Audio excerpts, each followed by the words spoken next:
Welcome back, ladies and gentlemen. I'm still in the studio with Kisha, and we are talking about her publishing series. So, Keisha, why don't you go into talking about how that came about?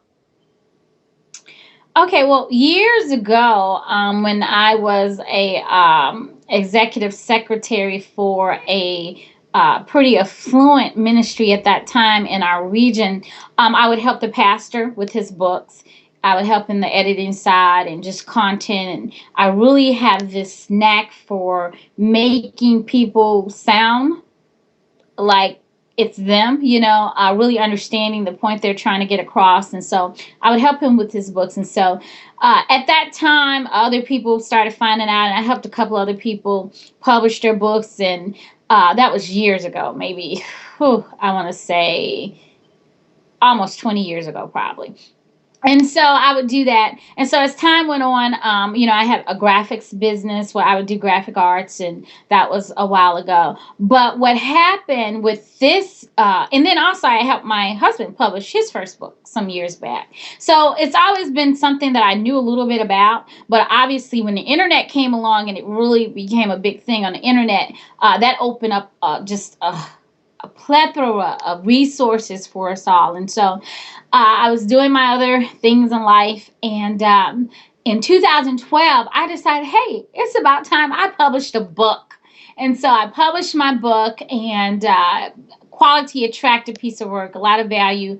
And I literally did it in 6 weeks. In other words, I started the first Friday in June, and then 6 weeks later, August 24th, I had a full-fledged book launch with a lot of people there, and the book present as well as the workbook. And so a lot of people got wind of that and started asking me about it. And so I helped some others publish their books. And then I started creating these resources to show them how to DIY, do it yourself.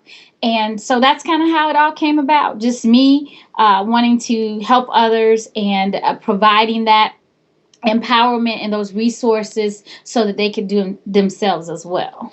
We are showing our listeners some pictures of the front and the back cover of your work.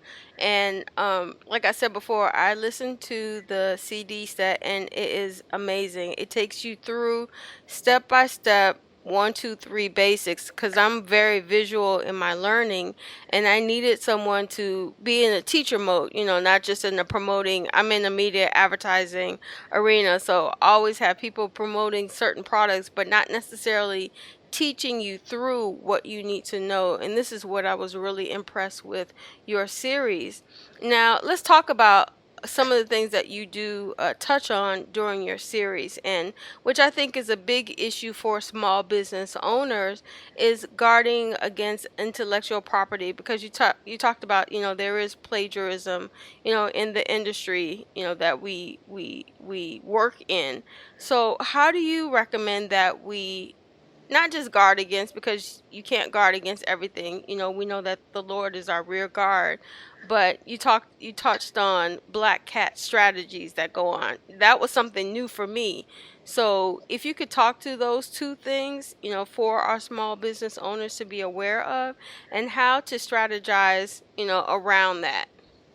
Well, basically, in this world that we live in now with the internet, it's really a challenge to go after every single person that you feel may have plagiarized or taken something from you. And so I always believe in living by the golden rule, and that is do unto others as I would want them to do to me. And so, first of all, let's start with yourself. Know that the information that you're getting, that if you're getting it from someone else, and you are going to promote this information and sell it, you want to make sure that you are getting their permission, and that you are also giving them the credit that's due to them. Now, if you feel as though, first of all, if you feel as though someone may have plagiarized some of your work, then you probably need to contact your, a lawyer or attorney to follow up with that. But this is what I believe, because we can really get our britches in a bunch if we continue to come from a scarcity mindset, and that is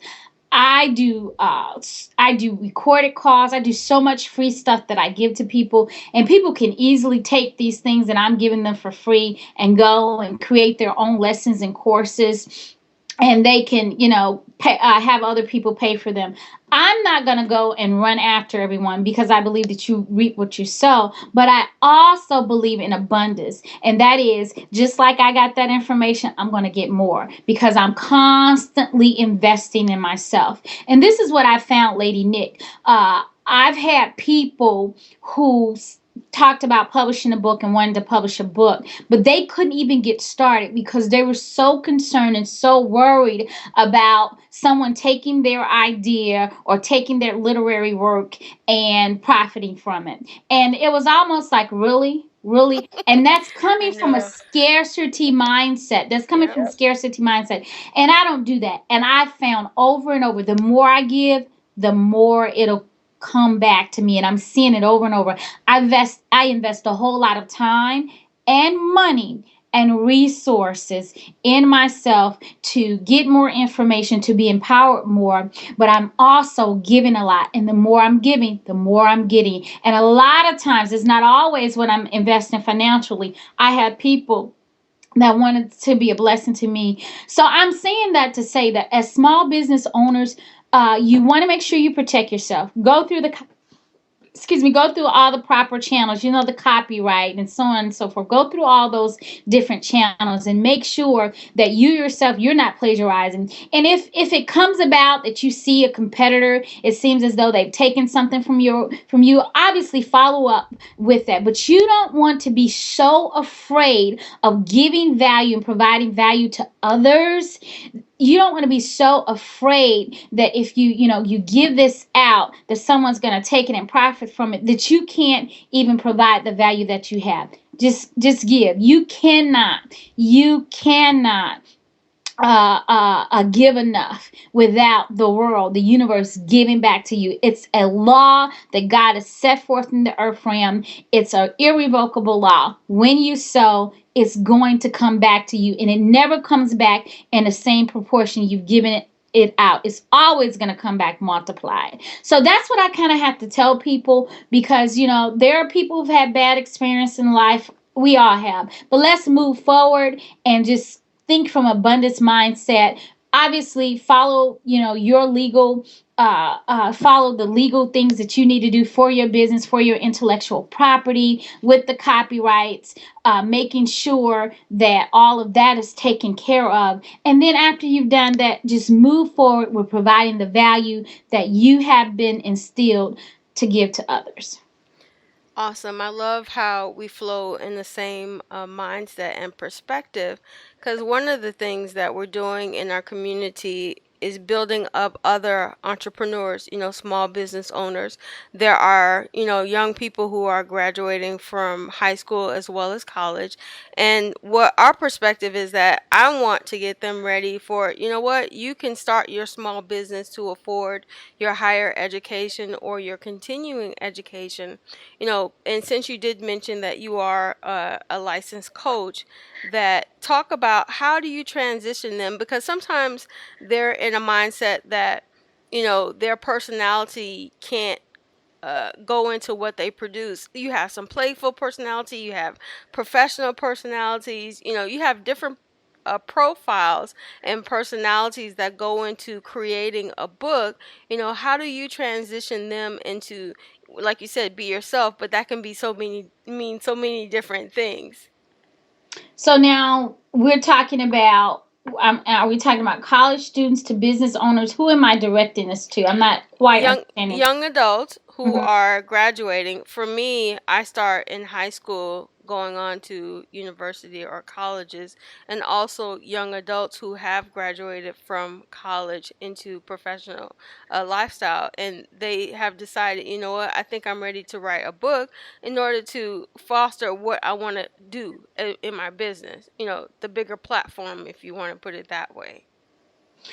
So basically, writing a book is basically you just giving what you already have. And so you just start by sharing your thoughts and sharing the information that you have and doing that on paper.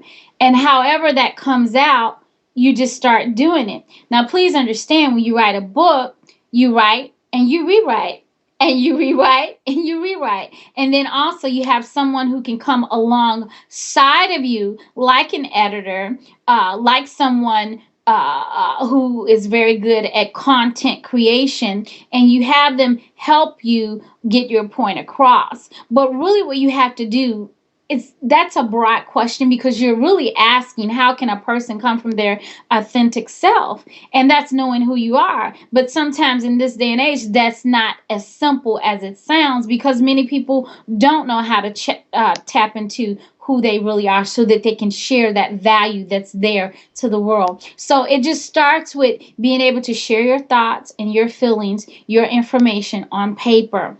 I believe that journaling is a very good way to start with that. A lot of people are inspired because of different atmospheres, maybe even taking a shower, taking those thoughts and ideas that you have and start putting them on paper. And what happens is what we have inside of us is so valuable, not just to our own personal walks, but with other people. And so, as you begin to allow that value to come out of you on paper, then obviously, as you share it with other people, you begin to see that it's a blessing to other people as well. One of my favorite quotes, and I'll say this, and I hope that answered your question, is that you can fail at what you don't want, so you might as well take a chance on doing what you love. So if there's something that you feel is a passion that inspires you, and you feel it's going to provide value, start writing about it. Start journaling about it. You're putting your ideas on paper. A goal without a date is a dream, and a goal that does not have a date is not a goal. And so, paper, putting things on paper is so very important. And so, I would just say, start journaling, start writing, and letting your feelings flow. Awesome. I have thoroughly enjoyed our time together, and I'm sure our listeners are digging in for more. If they want to get in contact with you, where can they reach you? Okay, that's real easy. You can reach me online, Kisha at doitempowerment.com. That is an email address, Ki, S as in Sam, I as in Adam, Kisha at doitempowerment.com. You can go to one of my websites, which is connected to some of the others, and that would be Kishnos, KISHKNOWS as in Sam.com, kishnos.com, or you can give us a call, 708-252 Do It. Well, that wraps up another session of Chief Artisan Thursday. We thank you for listening and watching. We look forward to our next session with another small business owner who is definitely equipped to inspire and mentor you through your seasons of change and transition. Take care.